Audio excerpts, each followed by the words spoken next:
पाकिस्तान तहरीक इंसाफ की उम्मीदवार ईमान ताहिर साहिबा हमारे साथ मौजूद है, उनसे बात करेंगे। मैडम, धांधली का इल्ज़ाम लगाया जा रहा है आपकी तरफ से, पाकिस्तान तहरीक इंसाफ की तरफ से। आपके हल्के में किस तरह धांधली हुई और क्या सबूत है आपके पास?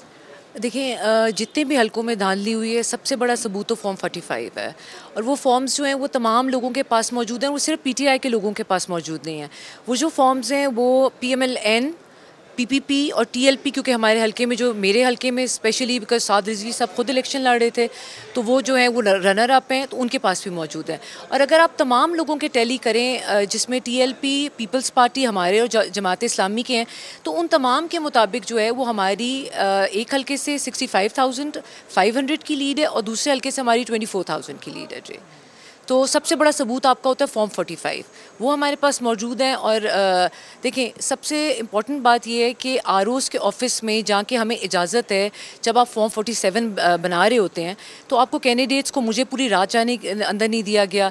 उसके साथ साथ जब हम नेक्स्ट डे गए तब भी उन्होंने हमारी एप्लीकेशन लेने से इनकार कर दिया, और साथ ही साथ खाली एप्लीकेशन लेने से इनकार नहीं किया, आरओ साहब ने दफ्तर को ताले लगाए हुए थे और उसके बाद उल्ट हमारे ऊपर ही एफआईआर्स कर दी।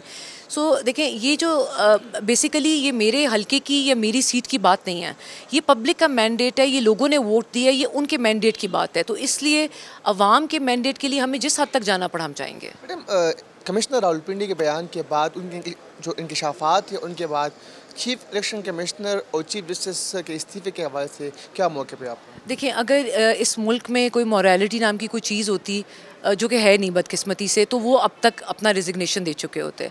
लेकिन उसमें जो मोस्ट इम्पॉर्टेंट चीज़ है वो ये है कि अगर कोई उन्होंने जो बात कही है उसको अगर आप मानते हैं या नहीं मानते, उसका सिंपल सोल्यूशन है कि आप तमाम देखें, पिंडी डिवीज़न में तो बड़ी क्लैरिटी आ गई जब कमिश्नर साहब ने ये बात कह दी कि यहाँ पे सोचे समझे मंसूबे के तहत और मुनज़्ज़म तरीके से धांधली हुई है।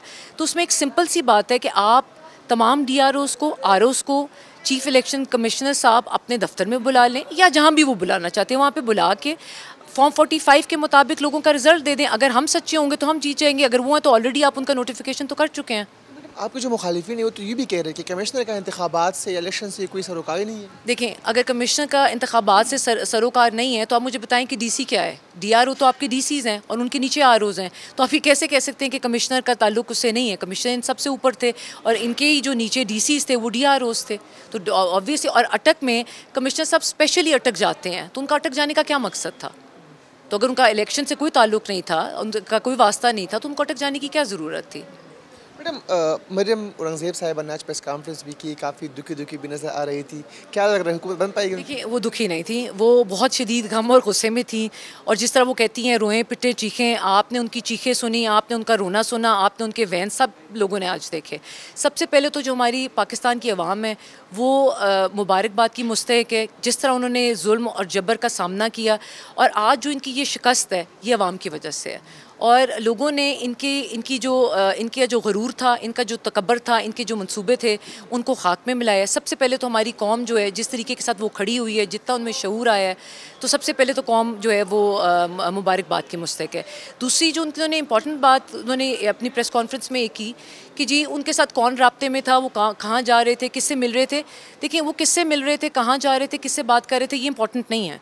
इंपॉर्टेंट ये है कि जो बात उन्होंने की है, आप उस बात का सादा सा हल है कि आप फॉर्म 45 के मुताबिक लोगों को जमा करें, डीआरओज़ के पास लोग जाएं। इलेक्शन कमीशन हमें रोज़ ऑर्डर दे देता है कि आप डीआरओज़ के पास जाएं, लेकिन जब हम जाते हैं तो ना डीआरओ साहब भी मौजूद है, ना आरओ मौजूद है। उन्होंने दफ्तर को ताले लगाए हुए हैं और वो पता नहीं कहाँ गायब हुए हैं। आखिरी सवाल करूँगा, जिस तरह आप कह रही है कि धांधली भी हुई है आपके साथ और फॉर्म 45 भी आपके पास मौजूद है, अपने राइट्स के लिए कहाँ कहाँ तक जाएंगे आप? देखिए, ये हमारा राइट नहीं है, बेसिकली ये पब्लिक का राइट है, ये पब्लिक मैंडेट है। तो पब्लिक मैंडेट को आपको हम किसी सूरत चोरी नहीं करने देंगे। हमें अगर एहतजाज करना पड़ा, हम एहतजाज करेंगे। हम अपनी लीगल बैटल जो है वो अभी फ़ाइट कर रहे हैं। हम इलेक्शन कमीशन में, हमें हाई कोर्ट जाना पड़ा, हमें सुप्रीम कोर्ट जाना, बल्कि सुप्रीम कोर्ट को तो फौरी इस पर नोटिस लेना चाहिए। देखें, ये बहुत बड़ी बात है जो आज कमिश्नर साहब ने कही है। तो चीफ जस्टिस साहब से भी हमारी ये रिक्वेस्ट है कि वो फौरी तौर पर इसका नोटिस लें और बिलखसूस जो हमारी पिंडी डिवीज़न है, आप उसी को प्रेसिडेंट बना दें, आप इसी को अपने सामने रख के एक टेस्ट केस बना दें। और इसी में अगर आप शफाफियत ले आएंगे और फॉर्म 45 के मुताबिक रिजल्ट आ जाएगा तो शायद लोगों का जो इस सिस्टम से एतबार उठे वो थोड़ा बहुत बहाल हो जाए। बहुत शुक्रिया। ईमान ताहिर साहब हमारे साथ मौजूद थी। उनका ये कहना था कि हर जो आला अदलिया है उनका दरवाज़ा भी खटखटाएगी और ये अवाम के हक़ पे एक डाका है जो कि नहीं मारना चाहिए था। और उनका ये कहना है कि इदारों को भी अब संजीदगी से इस चीज़ को देखना चाहिए कि ताकि अवाम का जो एतमाद है इदारों पर वो बहाल रहे। जी।